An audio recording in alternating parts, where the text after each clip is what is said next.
Hello, my name's Mike Sutton. I'm the author of this book called Science Fraud, Darwin's Plagiarism of Patrick Matthews' Theory. The book's published by Curtis Press and is available for sale on their website and also from all good bookshops and also Amazon online in Europe and the USA. In 1831, as my book shows and as others have shown before me, a Scottish naturalist, an orchardist, farmer and businessman, and a breeder of apples, otherwise known as a pomologist, Patrick Matthew published the full theory of evolution by natural selection. He called it the natural process of selection, and his book was banned by Perth Public Library, various reviews published in 1831, in the year it was published, told people not even to think about Matthew's law of nature. In 1859, Darwin published The Origin of Species, and 2 years earlier, both he and Wallace had collaborated to present their papers at the Linnean Society in 1858 on what they called their theory of evolution. Darwin forward shuffled Matthew's term, natural process of selection, to process of natural selection. As my book explains, he had no choice. Process is everything in the theory. Without it being a process of nature, it leaves room for people to talk about divine intervention. I don't want to give away any spoilers, but what the book also shows is who Darwin admitted and Wallace admitted were their main influences who'd actually read Matthew's theory and cited it in the literature. One of these was Robert Chambers, who met with Darwin and who Wallace admitted was his major influencer before either of them put pen to paper on the topic of evolution by natural selection. So we've got clear routes for knowledge contamination. Towards the end of my book, I make, in fact probably right at the very end of the conclusion, I make an analogy between the violin, a good violin player, and Darwin, who is basically playing a violin before a dead microphone. You might wonder what the importance of that analogy is. Well, it's not exactly the one I'm going to be showing you soon.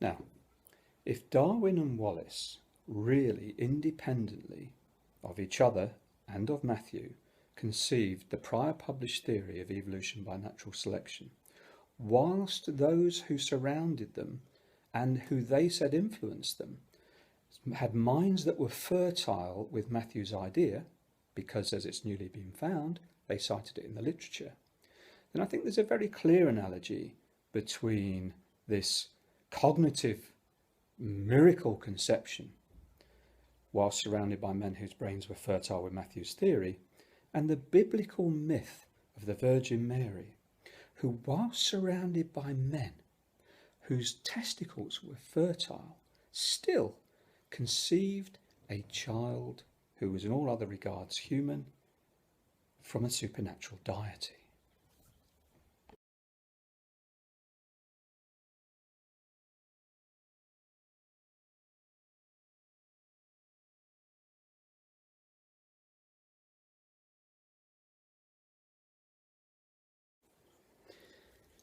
In 1860, a year after Darwin had published Matthew's theory in The Origin of Species, claiming it to be his own, Matthew wrote the Gardener's Chronicle. A number of letters were exchanged thereafter between Darwin and Matthew. Essentially, Matthew claimed it was his theory, and he explained that the theory had been read and cited by other naturalists.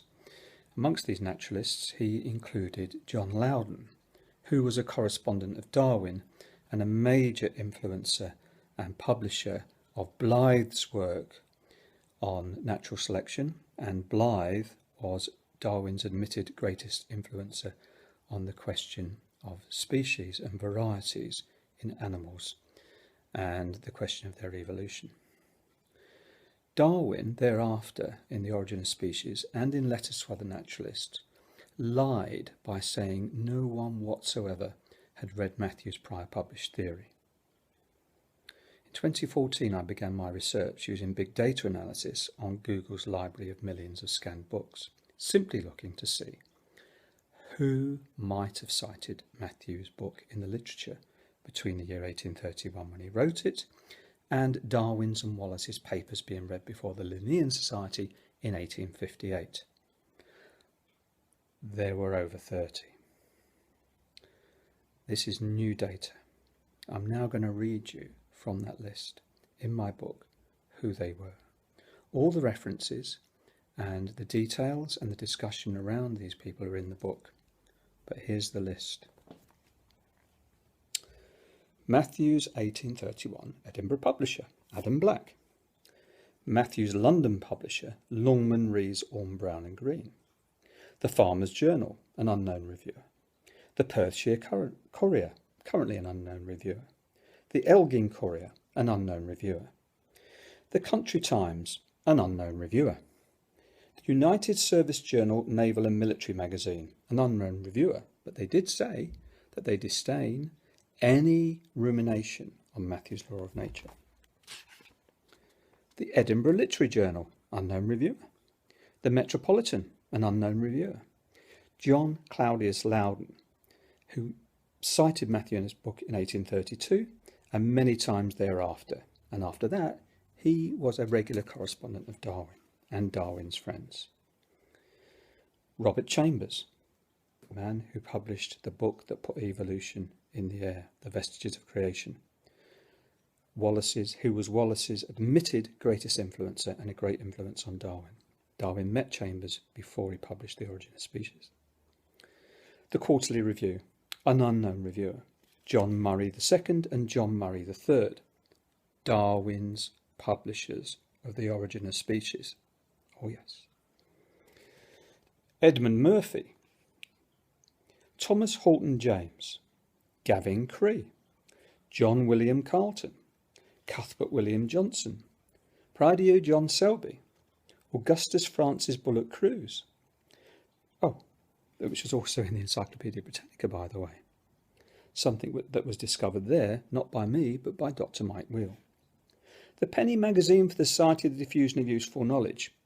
Something that Wallace loved to read, by the way. The publishers, Craddock & Co.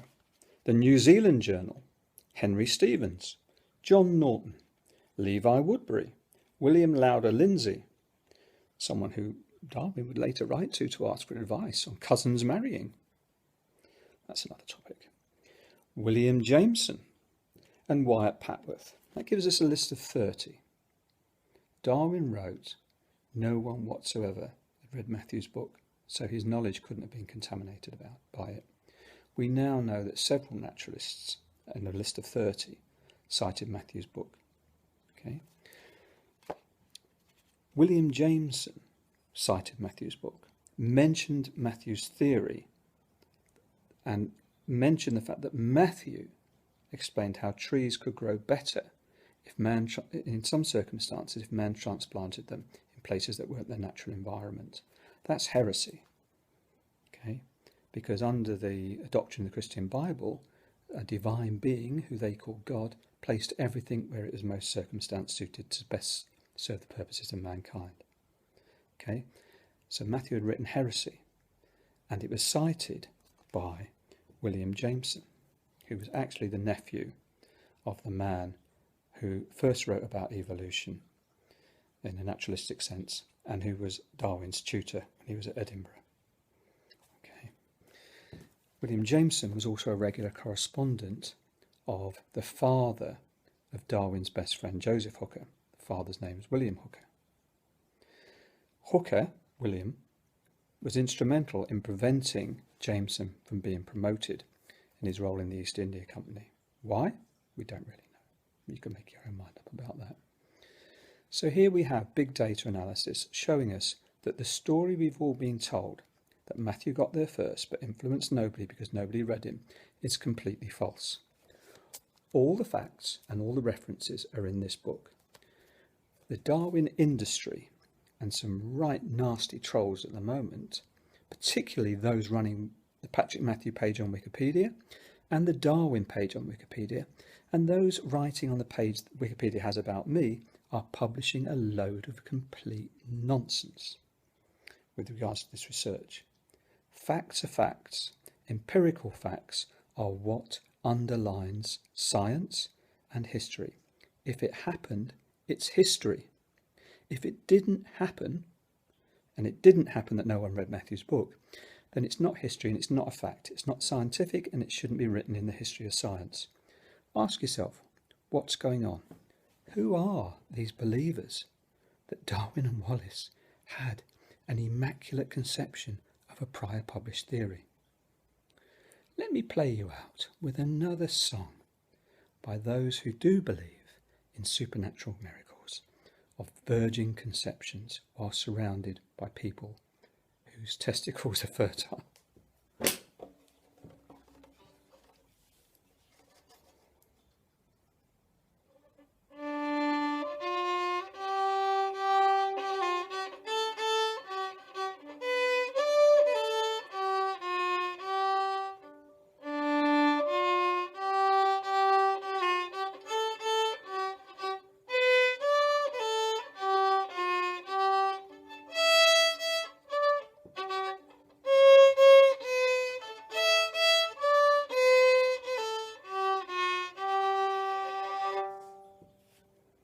Badly played, but Darwinists are playing badly. Why not me? I hope you will buy my book, and whatever you think about it, review it. And if you write a review of it, please mention the facts and don't gloss over them in order to perpetuate the myth of a miracle conception of a prior published theory. Thank you.